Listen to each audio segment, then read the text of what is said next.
Ada sebuah tempat di tanah Pasundan, di mana aspal tidak sekedar melapisi bumi, tapi ia mengunci rahasia yang terkubur selama 2 abad.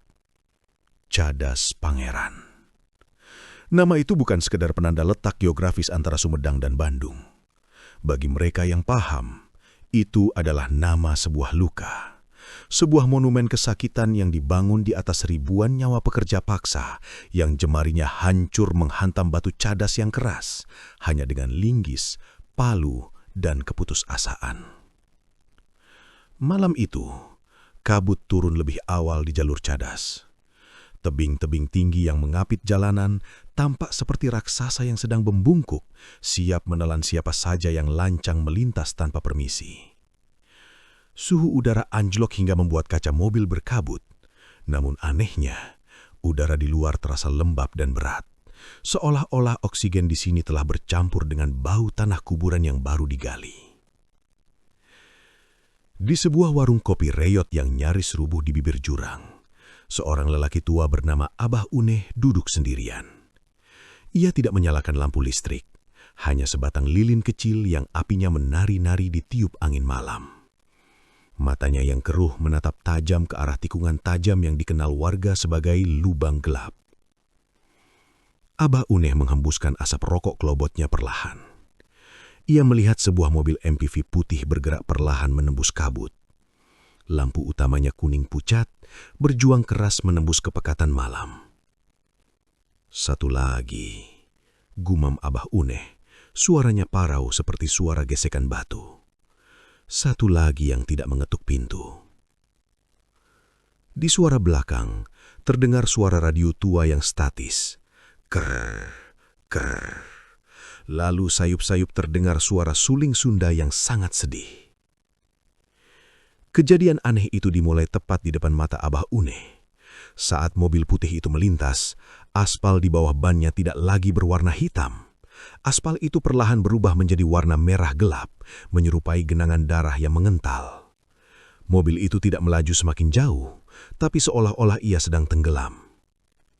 Lampu belakang mobil itu berkedip 3 kali, lalu mati. Bukan karena mobil itu terjatuh ke jurang, tidak. Mobil itu lenyap begitu saja di jalan yang lurus. Hilang ditelan oleh dinding tebing yang sekejap mata tampak terbuka seperti sebuah gerbang raksasa, lalu menutup kembali dengan suara dentuman pelan yang hanya bisa didengar oleh telinga batin. Abah Uneh mematikan rokoknya di tanah. Ia tahu, di dimensi yang lain, di balik cadas yang angker itu, perjalanan panjang sepasang manusia baru saja dimulai.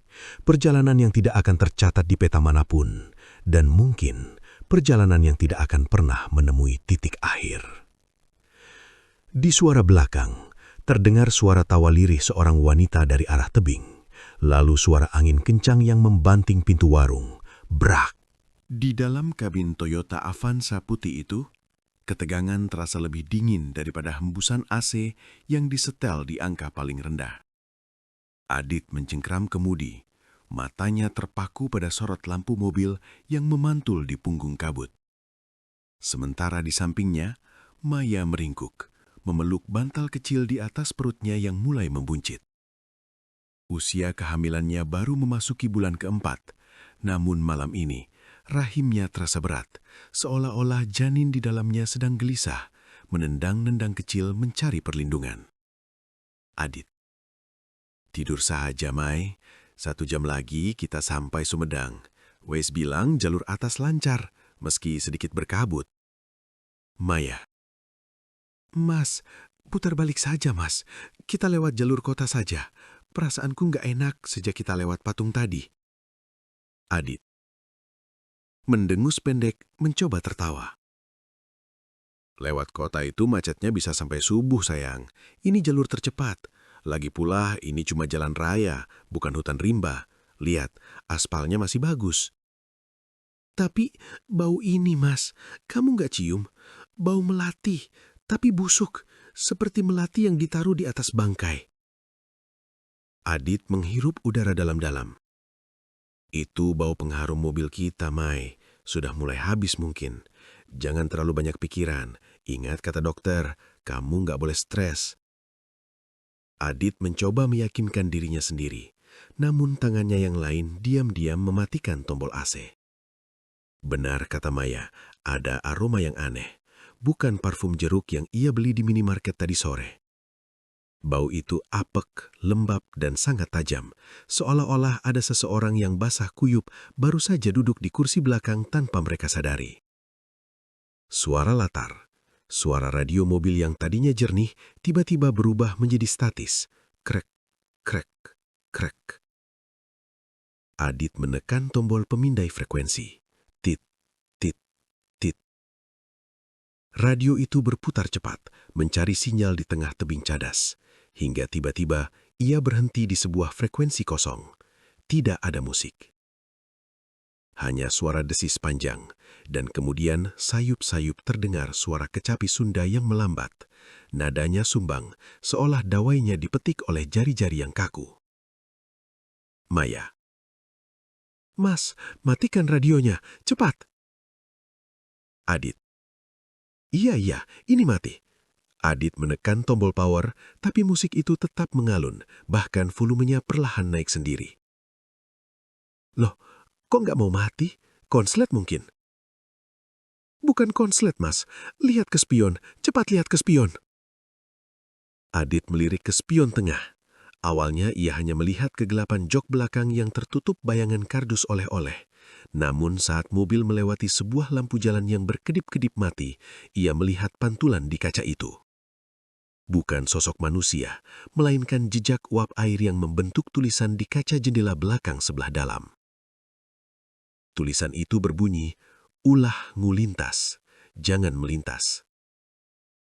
Adit berbicara pada diri sendiri, suaranya mulai goyah. Mungkin itu bekas jari-jari keponakan kita waktu kemarin pinjam mobil. Iya, pasti itu, sisa keringat yang mengering. Keponakanmu nggak bisa bahasa sudah halus, Mas. Putar balik, Mas Adit. Tolong. Nggak bisa, Mai. Lihat di depan. Jalannya menyempit. Aku nggak bisa putar balik di sini. Kiri jurang, kanan tebing. Kita harus terus sampai ketemu celah. Adit menginjak gas lebih dalam. Mesin mobil meraung. Namun anehnya, jarum speedometer justru bergerak turun. 60, 40, 20. Padahal Adit merasa ia sudah menekan pedal gas hingga menyentuh lantai mobil.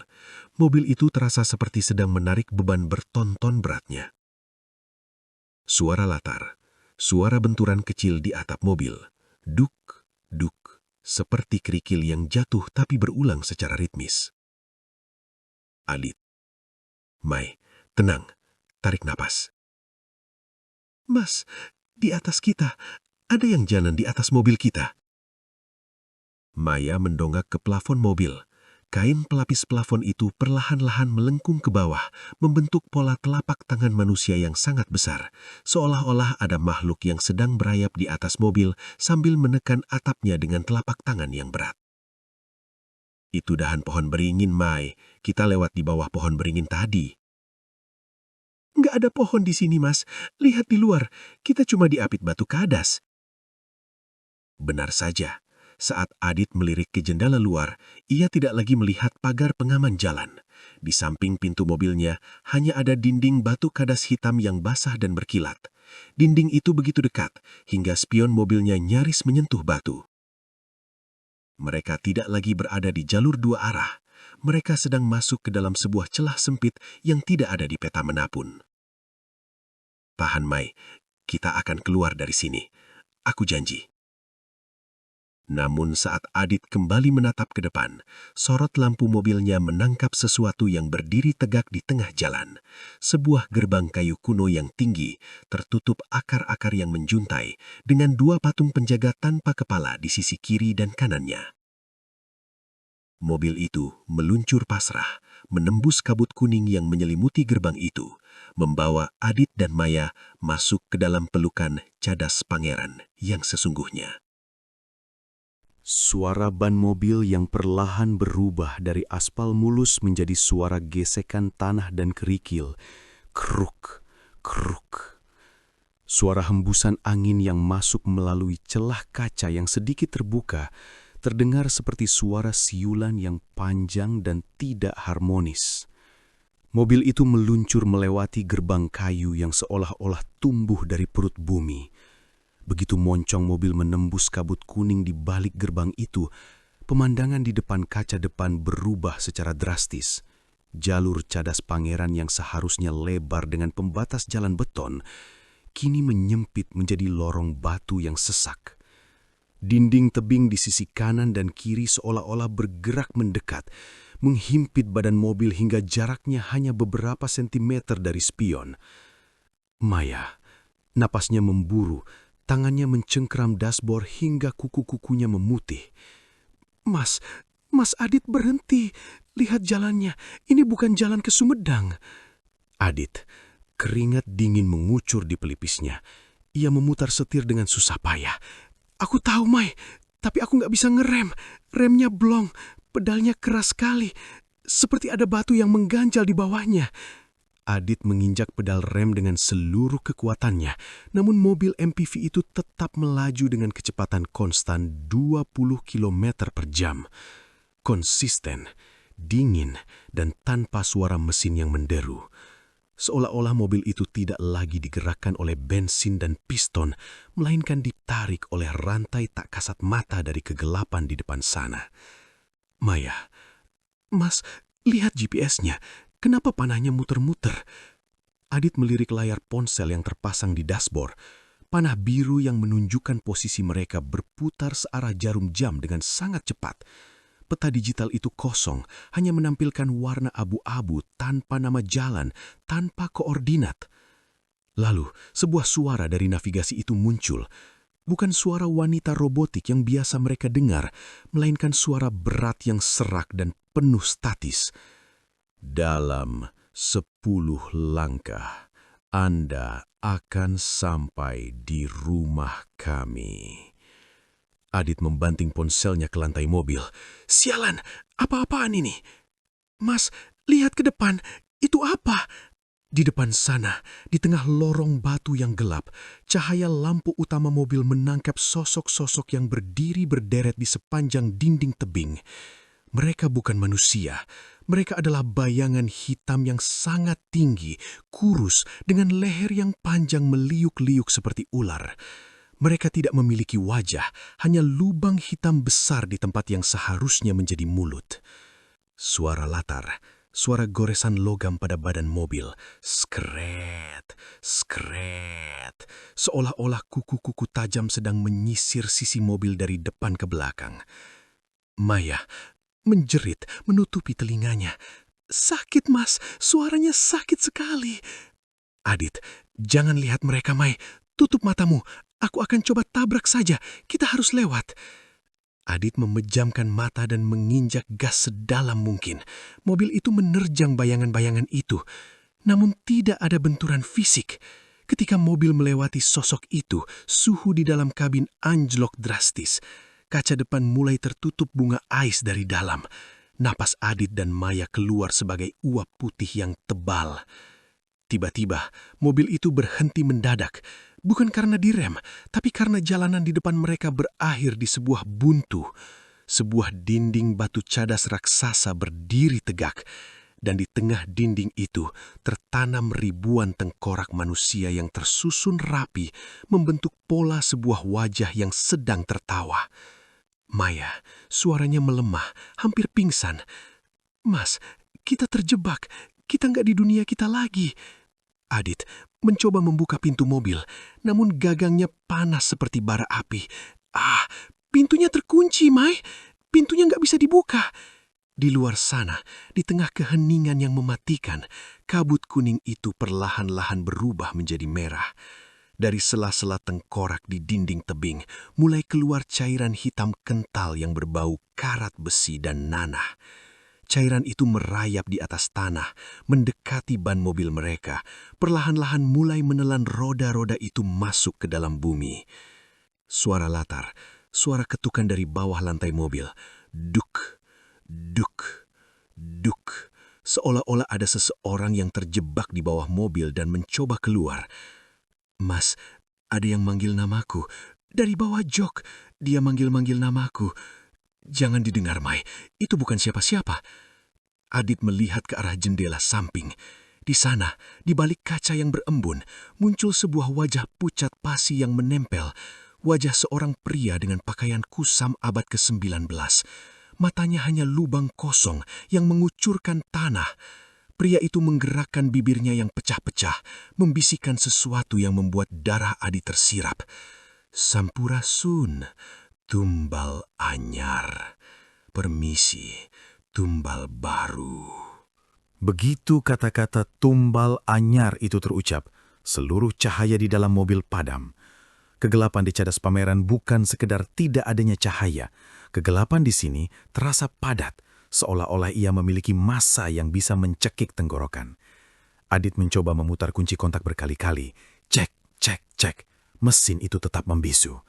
Di depan mereka, dinding tengkorak tadi perlahan memudar, berganti menjadi pemandangan yang lebih mengerikan. Sebuah lapangan luas yang dipenuhi pohon beringin mati. Dahan-dahannya yang kering menjuntai seperti jemari raksasa yang mencoba menggapai langit. Adit, suaranya bergetar, mencoba memantik korek api. Siah, siah, hayo menyala, satu kali saja. Maya terisak pelan, memegangi perutnya yang kaku. Mas, lihat di sana, di bawah pohon beringin yang paling besar. Adit mengarahkan cahaya korek apinya ke arah kaca depan. Di tengah remang-remang kabut merah, seorang wanita tua berdiri mematung. Ia memakai kebaya lusuh berwarna hijau melumut yang sudah robek di sana-sini. Di atas kepalanya, ia menggendong sebuah bakul bambu yang ditutupi kain jari kusam. Ia tidak bergerak, hanya berdiri, menatap lurus ke arah mobil mereka dengan mata yang hanya berupa selaput putih. Adit, siapa itu? Orang gila atau warga lokal yang tersesat? Maya, jangan buka pintunya, Mas. Mas Adit, aku mohon, jangan keluar. Namun wanita tua itu mulai berjalan mendekat. Langkahnya tidak bersuara, seolah kakinya tidak menyentuh tanah merah yang basah itu. Setiap kali ia melangkah, pohon-pohon beringin di sekitarnya tampak bergoyang, padahal tidak ada angin. Dari balik bakul yang digendongnya, tercium bau busuk yang sangat menyengat, perpaduan antara bunga kenanga dan daging yang terbakar. Srek, srek, srek. Wanita itu sampai di samping jendela Adit. Wanita tua itu melengking, seperti suara biola yang senarnya nyaris putus. Kasep, gelis, tecape perjalanan jauh. Adit menurunkan kaca mobil hanya 1 senti, tangannya gemetar hebat. Nenek, kami mau ke Sumedang. Kami tersesat. Bisa tunjukkan jalan keluar? Wanita tua itu terkekeh pelan, menyingkap kain jarik di atas bakulnya. Sumedang mah jauh, di balik gunung batu. Tapi minum dulu, Jang. Ini air segar dari rembesan cadas, biar kuat jalannya. Wanita itu menyodorkan sebuah batok kelapa tua dari dalam bakulnya. Adit menerima batok itu tanpa sadar, seolah terhipnotis oleh tatapan putih sang nenek. Namun, saat cahaya korek api mengenai isi batok itu, Maya menjerit histeris. Air di dalamnya kental berwarna kehitaman, dan di tengahnya mengapung 3 potongan jari manusia dengan kuku yang masih utuh. Mas, buang! Itu darah! Adit tersentak, menjatuhkan batok itu. Cairan di dalamnya tumpah ke pintu mobil, dan seketika logam pintu itu mengeluarkan asap seolah disiram air keras. Wanita tua itu tiba-tiba berhenti tertawa. Wajahnya yang keriput perlahan melorot, memperlihatkan rahang yang tanggal dan lidah yang bercabang 2. Teu sopan, teu permisi. Geus asup ka gerbang merah, kudu mayar ku getih anyar. Tiba-tiba, dari dahan pohon beringin di atas mobil, turunlah belasan sosok pria tanpa kepala. Mereka mengenakan celana komprang hitam yang koyak, membawa linggis yang sudah berkarat. Mereka mulai mengepung mobil itu, memukulkan linggis-linggis mereka ke badan mobil dengan bunyi dentuman yang memekakkan telinga. Dang, dang, duk. Adit, Maya, Tirat, di bawah jok, cepat. Kaca mobil mulai retak, serpihan kaca menimpa bahu Adit. Di tengah kepungan itu, Adit melihat wanita tua tadi kini berada di phone cup machine. Ia mulai merangkak naik ke atas kap, wajah hancurnya menempel di kaca depan, meninggalkan jejak lendir hitam yang berbau busuk. Berikan anak dalam perut itu, maka kalian bisa pulang. Maya berteriak sekuat tenaga, sebuah teriakan yang lahir dari insting terdalam seorang ibu. Di tengah keputusasaan itu, sebuah keanehan terjadi. Gelang tasbih kayu koka yang melingkar di pergelangan tangan Maya mulai bercahaya redup, memberikan sedikit ruang terang di tengah kepungan makhluk-makhluk tanpa kepala itu. Adit, pegang gelangnya Maya, jangan lepas. Mesin mobil tiba-tiba menggeram kasar. Vroom! Suara ban yang berputar cepat di atas permukaan yang tidak rata. Suara gemertak batu yang terlindas. Kertak, kertak. Begitu cahaya dari gelang tasbih Maya memancar, sosok wanita tua itu terlempar ke belakang, menguap menjadi kabut hitam yang pekat. Adit tidak menyia-nyiakan detik itu. Ia memutar kunci kontak dengan tenaga penuh, dan mesin mobil menyala dengan raungan yang tidak wajar, seperti suara ribuan orang yang sedang berteriak kesakitan di dalam blok mesin. Adit, kita harus keluar sekarang. Pegangan yang kuat, Mai. Adit menginjak pedal gas. Mobil itu melesat membelah kabut merah, meninggalkan pohon beringin mati dan barisan pria tanpa kepala yang masih mematung di belakang mereka. Namun, harapan itu hanya bertahan selama 1 menit. Suara angin yang bersiul tajam di sela-sela kaca mobil yang retak. Wush! Maya menunjuk ke depan dengan jari bergetar. Mas Adit, lihat itu. Di depan sana, di bawah sorot lampu mobil yang mulai berkedip, muncul kembali pohon beringin yang sama.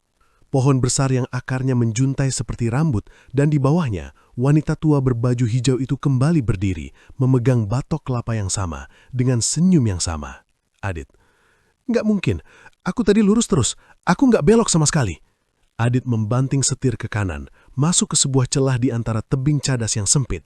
Ia memacu mobilnya hingga speedometer menyentuh angka 80. Angin menderu masuk melalui kaca yang pecah, membawa aroma tanah basah dan bau anyir yang semakin tajam. 1 menit berlalu, 2 menit, Maya, suaranya pecah menjadi tangisan. Mas, pohon itu lagi. Mas, kita balik lagi ke tempat yang sama. Benar, pohon beringin itu kembali muncul. Kali ini wanita tua itu tidak lagi berdiri diam.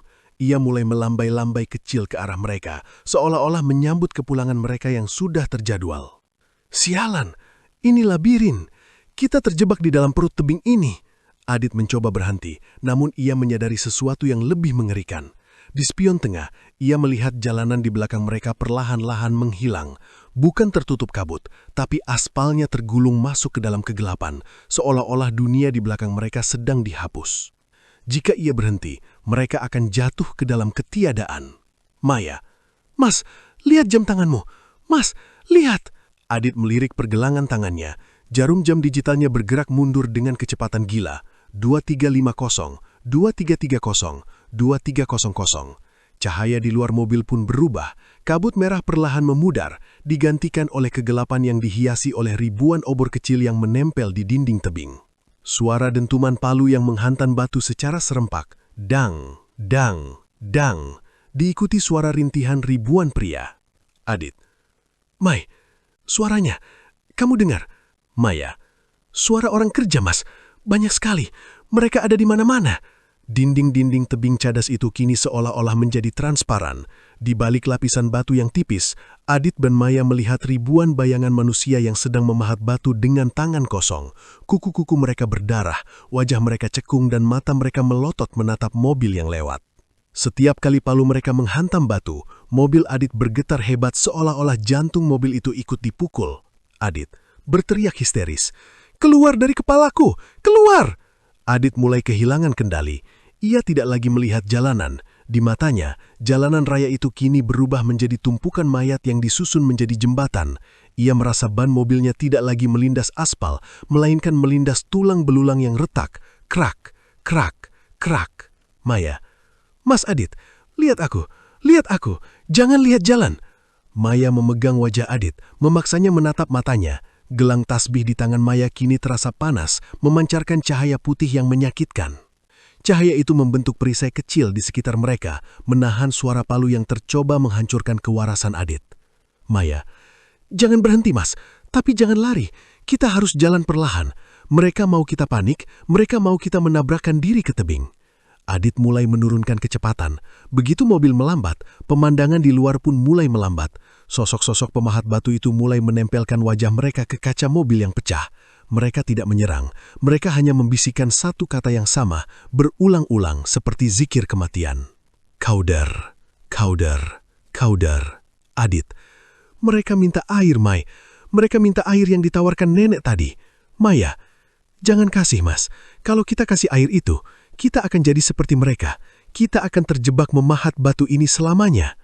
Tiba-tiba, jalanan di depan mereka terbelah menjadi dua. Satu jalur menuju sebuah cahaya putih yang silau, dan satu jalur lagi menuju sebuah jembatan tua yang terlihat sangat rapuh di atas jurang yang tak berdasar. Di tengah persimpangan itu, wanita tua itu berdiri lagi. Kali ini, ia menunjuk ke arah jembatan tua itu dengan jarinya yang panjang dan hitam. Wanita tua, "Lewat sini, Kasep. Ini jalan pintas ke masa depan." Suara angin yang tadinya bersiul berubah menjadi suara gemuruh ribuan manusia, seperti suara pasar yang sangat bising, namun penuh dengan rintihan. Suara cambuk yang melecut udara. Tar, tar, tar.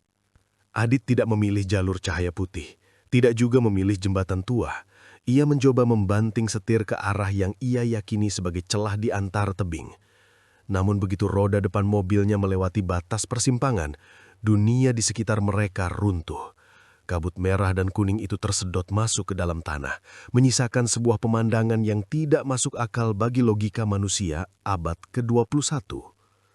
Mobil MPV putih itu kini terhenti di sebuah tanjakan terjal yang terbuat dari bongkahan batu cadas yang belum rata.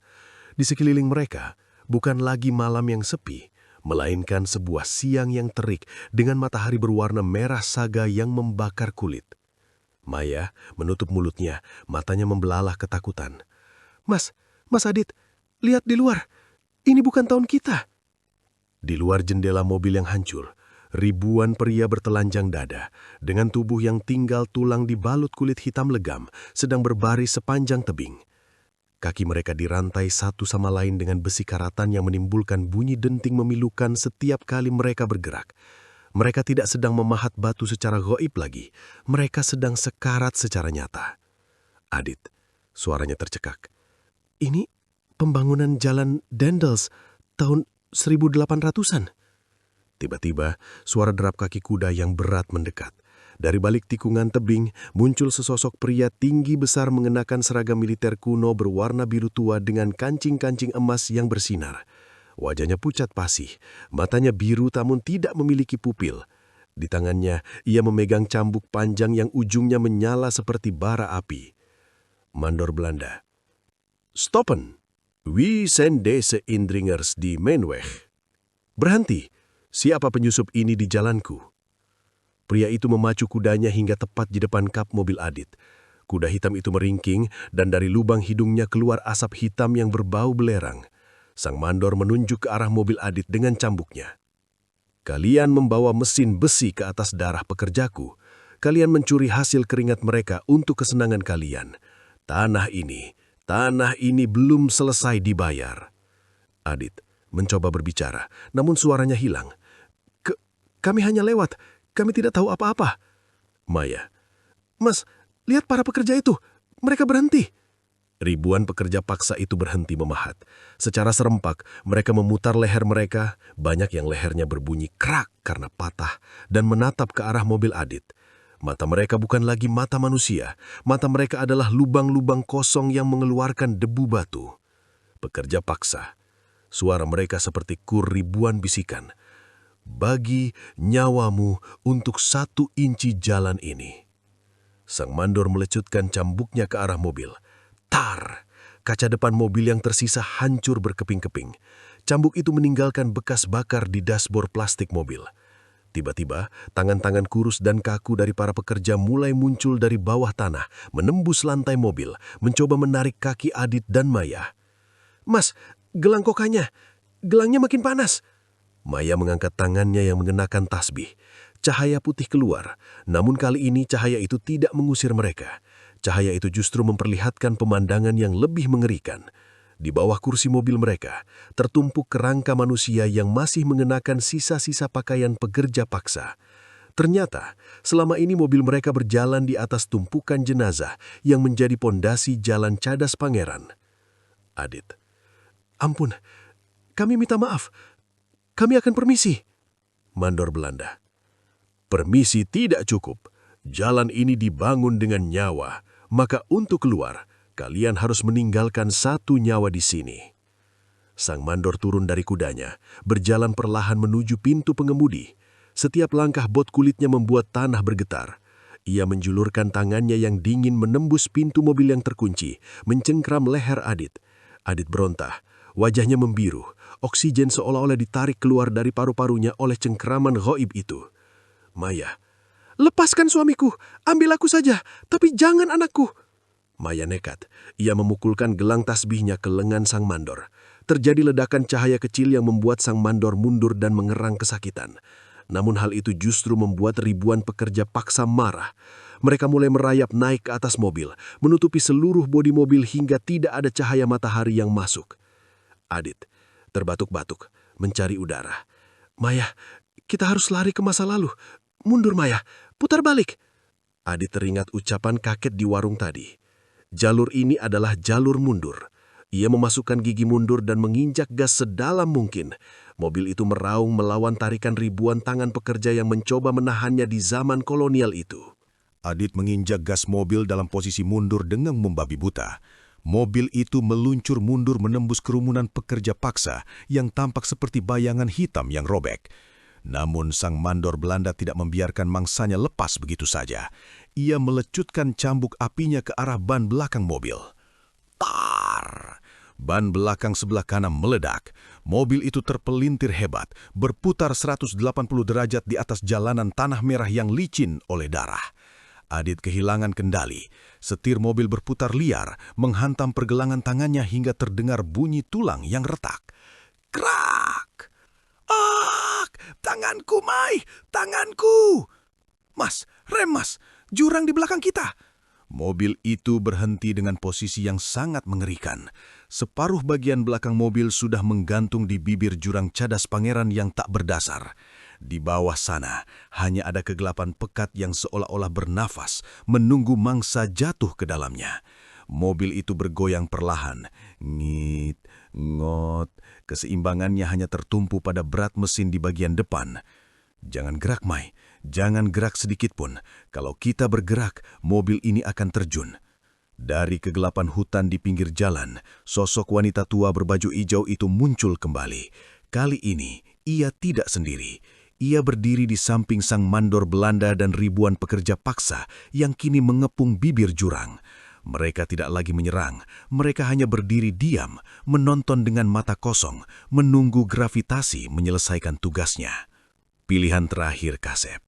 Keluar dari mobil, berikan bayi itu padaku sebagai pengganti nyawa yang dicuri jalan ini. Atau kalian berdua jatuh bersama besi tua ini ke dasar cadas. Mas, rem mas, jurang di belakang kita. Tidak, tidak akan pernah. Mai, dengar aku. Adit menoleh ke arah Maya. Wajahnya pucat pasi, namun matanya menunjukkan keteguhan yang belum pernah dilihat Maya sebelumnya. Kamu harus keluar. Perlahan-lahan, buka pintumu, lompat ke arah aspal. Jangan lihat ke belakang. Terus kamu, Mas? Kamu terjepit. Kakimu terjepit dashboard yang rangsak masuk akibat hantaman tadi. Benar. Kaki kanan Adit terjepit oleh besi dashboard yang merangsek masuk akibat hantaman. Ia tidak bisa bergerak. Setiap kali Adit mencoba menarik kakinya, mobil itu miring ke arah jurang. Ngit, ngot. Keseimbangannya hanya tertumpu pada berat mesin di bagian depan. Kalau aku bergerak, kita berdua jatuh. Kamu bawa anak kita, Mai. Lari ke arah suara azan yang tadi kita dengar. Jangan berhenti sampai kamu lihat lampu jalanan yang asli. Nggak mau, kita harus pulang bareng-bareng. Tiba-tiba, sang mandor melangkah maju. Ia mengangkat cambuknya, siap memberikan satu lecutan terakhir yang akan mendorong mobil itu jatuh ke jurang. Daitis Om, waktunya habis. Sekarang Mai, lompat! Dengan sisa tenaga, Adit mendorong Maya keluar dari pintu penumpang yang sudah terbuka. Maya mendarat di tanah merah, berguling menjauh dari bibir jurang tepat saat sang mandor melecutkan cambuknya. Tar! Lecutan itu menghantam kap mesin. Mobil itu berderit, roda depannya terangkat dari tanah. Adit menatap Maya untuk terakhir kalinya. Di dalam matanya tidak lagi ada ketakutan, hanya sebuah pesan bisu. hiduplah.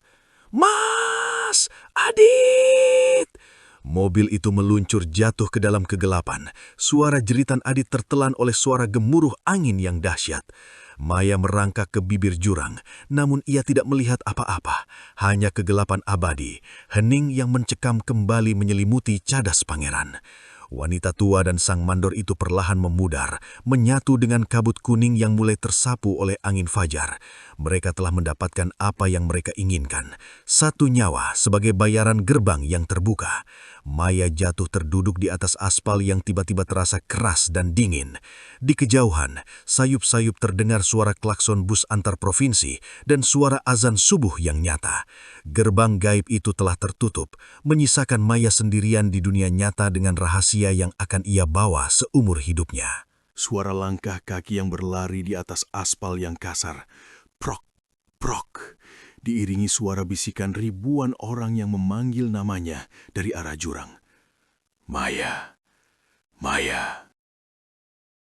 Maya berdiri di bibir jurang dengan tubuh yang gemetar hebat. Di bawah sana, mobil suaminya telah ditelan oleh kegelapan yang tak berdasar. Dunianya hancur dalam hitungan detik. Namun, suara azan subuh yang sayup-sayup itu kembali terdengar, membelah keheningan mistis cadas pangeran. Suara itu adalah satu-satunya tali kewarasan yang tersisa. Mas Adit, maafkan aku. Aku harus bawa anak kita pulang.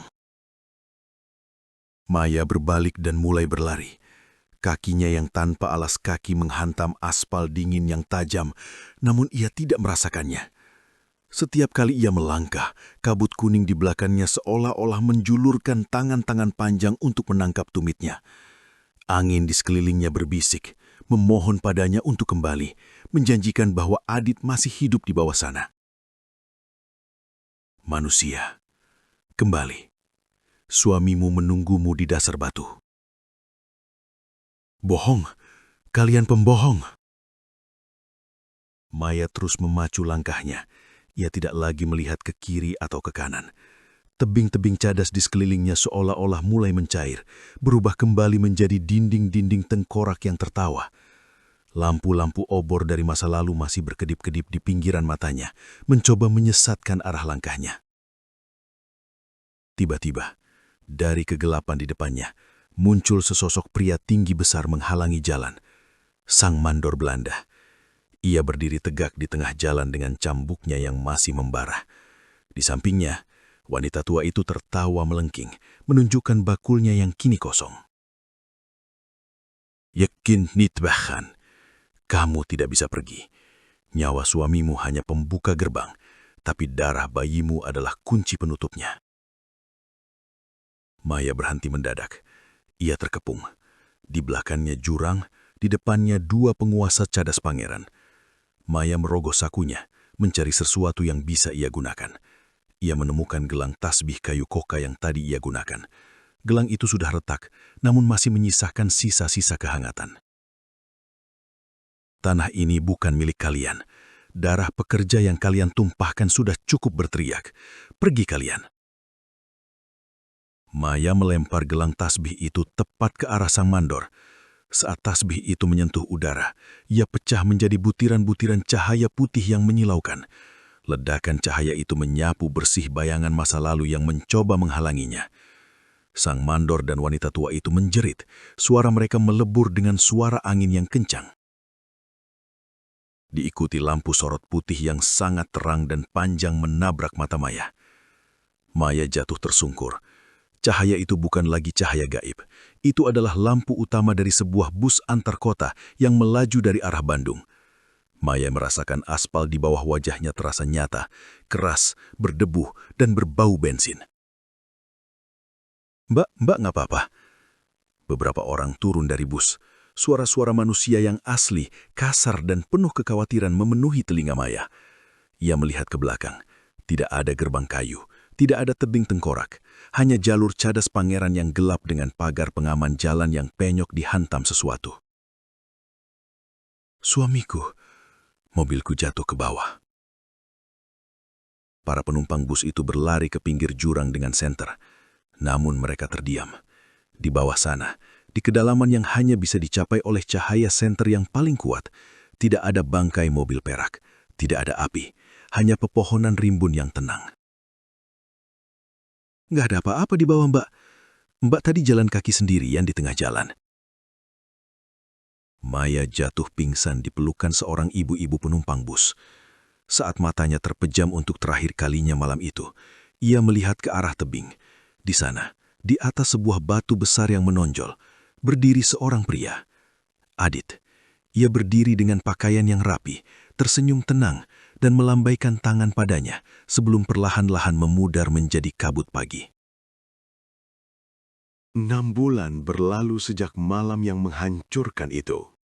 Maya duduk di sebuah kursi taman rumah sakit di Sumedang, menggendong bayi laki-lakinya yang baru berusia 2 hari. Dunia mengenalnya sebagai janda yang kehilangan suaminya dalam kecelakaan misterius di Cadas Pangeran. Meski jasad Adit dan mobilnya tidak pernah ditemukan oleh tim SAR setelah pencarian selama 1 minggu. Polisi hanya menemukan sebuah pintu mobil MPV putih yang tergeletak di tengah jalan, tertanam di dalam aspal seolah-olah aspal itu pernah mencair dan membeku kembali di atasnya. Maya menatap bayinya. Bayi itu sangat mirip dengan Adit. Namun, ada sesuatu yang membuat Maya selalu merasa dingin setiap kali mengganti pakaian anaknya. Di punggung bayi mungil itu terdapat sebuah tanda lahir yang aneh. Berwarna merah gelap, berbentuk pola jalan berkelok yang sangat mendetail, menyerupai denah jalur Cadas Pangeran. Setiap kali jam menunjukkan pukul 12 malam, bayi itu tidak menangis seperti bayi biasa. Ia akan terbangun, menatap jendela yang menghadap ke arah barat, dan mulai menggumamkan kata-kata yang tidak dimengerti. Namun, terdengar seperti irama dentuman palu yang menghantam batu. Maya memeluk bayinya erat-erat. Ia tahu, perjalanan itu belum benar-benar berakhir. Gerbang gaib Cadas Pangeran mungkin sudah tertutup untuknya, tapi ia telah membawa sesuatu keluar dari sana. Sesuatu yang akan selalu mengingatkannya bahwa di balik batu cadas yang keras, ada ribuan jiwa yang masih menunggu tumpangan untuk pulang.